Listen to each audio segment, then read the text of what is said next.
Matapos ang malakas na performance noong nakaraang taon sa Para Swimming World Series sa Japan at Para Swimming World Championship sa Singapore, handa na si Angel Autumn sa kanyang pagsabak sa 13 ASEAN Para Games. Ang buong detalye sa report ni Teammate JB Junio.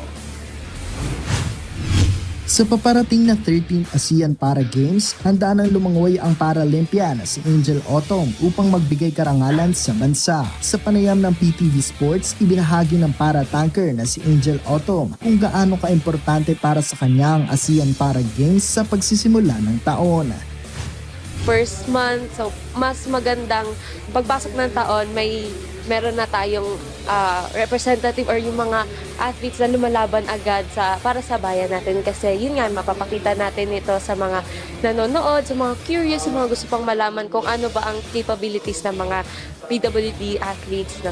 And ayun nga po, sa pagpasok din ng taon, kailangan natin ipakita na at maging aware yung mga PWD athletes natin. Kasi ngayon, I'm so proud din po kasi dumadami na din po kaming para swimmers, mga iba't ibang athletes sa iba't ibang sports.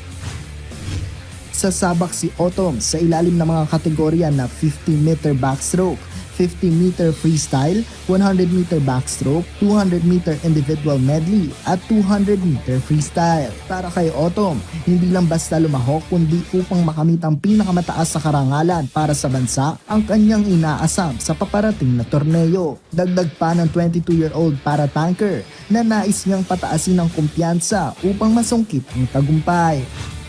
Gusto ko pa ding abutin yung pinakamataas na karangalan, hindi lang para sa akin, kundi para sa bansa natin. And ang gusto ko lang baguhin from 2023 run is yung confidence ko, kasi may isa akong event doon na naging silver ako kasi hindi ko sure kung kakayanin ko yun before, or baka inisip ko baka manigas ako, ganyan.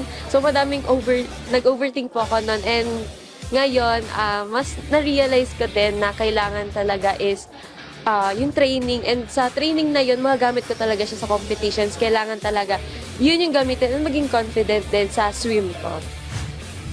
Ayon naman kay Philippine Para Swimming Assistant Coach na si Brian Ong, hindi naging hadlang ang naging mahabang bakasyon sa kanilang training upang maabot ang peak form sa araw ng kompetisyon. Anya, kitang-kita sa bawat atleta ang kanilang pagpupursige na mag-ensayo para manalo. Sabay-sabay naman kaming nagte-training mula last year, and kasabay din nila yung youth team. So hindi naman kami nagkaroon ng break. It's very challenging kasi alam natin yung December is holiday season.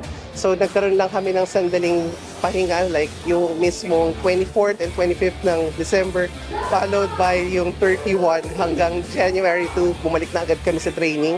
And even hindi sila nakakapag-training ng break na yun, nagsuswim pa rin sila sa pondo nila ngayon kung saan sila nagdo-dorm.